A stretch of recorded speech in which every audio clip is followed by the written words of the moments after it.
Meanwhile, the transport strike of Manibela continues today with possible disruptions for commuters as the protest drags on. For the latest, we go live to our mobile journalist, Ray Vicente. Ray, saan ka ngayon? Yes, Angela Diego, kasalukuyan nga nandito tayo sa loob ng jeep kasama ang mga tsuper ng grupong Manibela.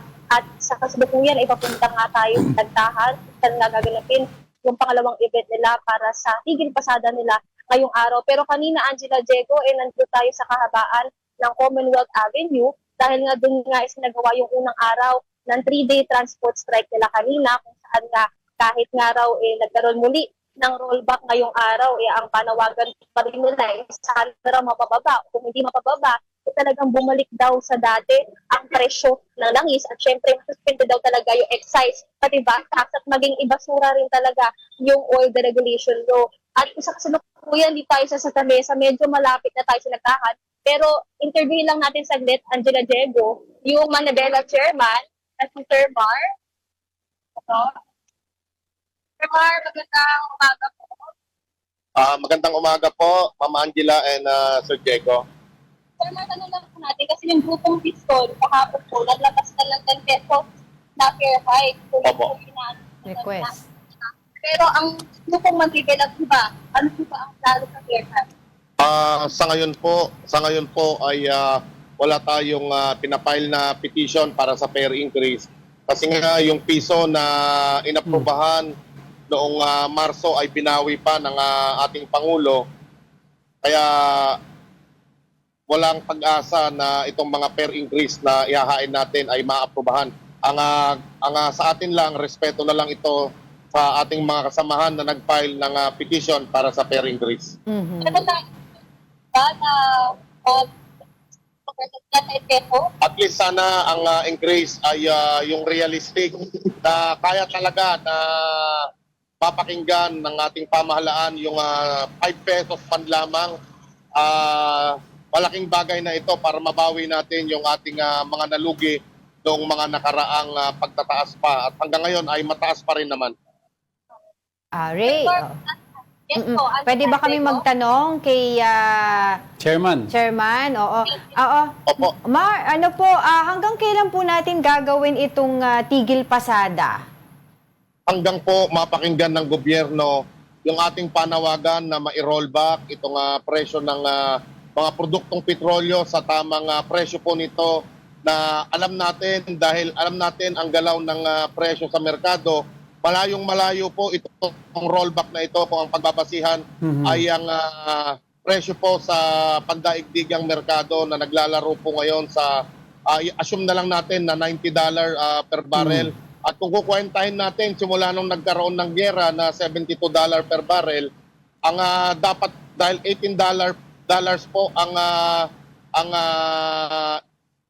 binawas nito ay dapat nasa 75 pesos na po ang pagbaba ngayong araw. Pero tinitignan po natin na mas malaki pa yung replenishment cost na kinuha sa atin ng unang buwan. Kaya po dapat lamang na maibaba na ito sa mas malaki pang pagtapyas sa presyo ng petrolyo. Katulad ng panawagan natin na dapat 55 pesos na ang presyo nito. Kung hindi kung hindi bigyan yung hiling nyo na magtaas ng 5 pesos pa hiningin, 5? 5 pesos po na per increase. Ang hinihingi po natin ng coalition para nang sa ganon ito po yung malaking bagay na makakabuhay po ng pamamasada. Yun. Kung hindi pagbigyan yan, Mar, pero ang excise tax sa diesel kasi pinag-aaralan at baka pag-aaralan ng ilang senador na isuspend, okay na ba sa inyo yan o tuloy-tuloy pa rin ang laban? Malaking bagay din po ang pagtanggal o pag-suspend ng value-added tax, combined ng excise tax. Makakabawi-bawi na rin kami kahit papano, kahit wala na pong fare increase.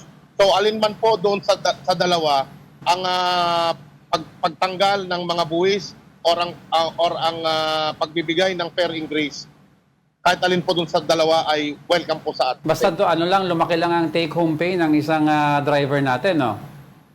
Opo, basta importante po ay madagdagan yung take-home pay natin at madagdagan po yung kita at mas makakabuhay na po ng pamilya. Kasi yung kinikita po ngayon, hindi po talaga nakakabuhay ng pamilya. Pahirap at pagod lamang ang nakukuha ng super. Yan ang gusto ko itanong lang no, Mar, para may yung mga viewers natin makita nila yung hirap na dinadaan ng isang super natin. Ano yung take-home pay ngayon as of this moment ng isang driver? Kung dati po noong nakaraang linggo, nasa halos 200 piso. Ngayon po, 250 kada araw. Malaki na po kung makakapag-uwi ng 300 pesos ang isang super. Okay. Kasi may mga gastusin pa po yan sa maghapon. Sir Mark, kanina po kasi tinitignan ko, nung nagsimula po na nagkaroon ng Middle East conflict po, nagtaas na yung diesel ng 90 pesos per liter at ang gasolina 36 per liter. And overall, ang ibinaba naman po sa atin dito ay 50 pesos per liter at ang gasolina 10 pesos per liter. Ngayon, ang sinasabi po kasi ng DOE, yesterday, formal po na sila na po ang magtatakda ng presyo. No? Kung magkano ba i-rollback, magkano ang itataas ng gasolina, depende pa rin sa market. No? Kayo po ba ay pabor doon? Kasi nabigyan po sila ng ganitong pagkakataon, otoridad, dahil nasa state of national energy emergency situation tayo. Opo, Ma'am Angela, kung naisakatuparan po yung pagbibigay ng state of energy emergency, matagal na po sanang naibsan ng taong bayan yung pagdurusa. Pinatagal pa nila ito ng pinatagal, pinag-isipan pa ng pinag-isipan, na lalo pong nagpabigat sa sitwasyon ng mga tsuper at ng mamamayang Pilipino, ng mga ordinaryong Pilipino. Kayang-kaya naman pala nila, bakit hindi pa ito minadali? Bakit hinayaan pa na malimas o masimot yung katiting nakita ng mga ordinaryong jeepney driver? Well, meron pong pag-aaral ang Ibon Foundation na sinasabi po nila kumita yung mga oil companies ngayong nasa energy crisis tayo ng mahigit 40 plus billion. So that's around 1.5 billion every day. Kada araw, yan po yung sinasabi nila. At tinitignan po, baka daw po merong profiteering na mangyayari dito. Kayo po ba ay naniniwala na magagampanan po ng gobyerno yung kanilang kumbaga role, obligasyon na talaga pong maparusahan kung sino man po sa mga oil companies, if ever, yung kumikita sa ganitong sitwasyon? Alam niyo, Ma'am Angela, Sir Diego, kapag taya natin ang oil companies sa loob ng 45 day, ang kinita ng mga oil companies sa profiteering or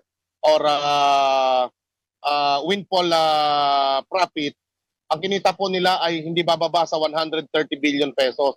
Yung 40 billion pesos po ay kita ito ng gobyerno dito sa windfall profit sa pamamagitan ng pagkolekta ng excise tax at value-added tax. So magkaiba po yun, pero sa magkaparehong bilang ng araw ay pareho pong kumita ang ating gobyerno at ang mga oil company. Alright.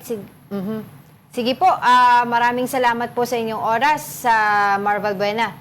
Okay. Maraming salamat po. Oo. Chairman ng Manibela. And of course, maraming salamat din sa ating mobile journalist na si Ray Vicente.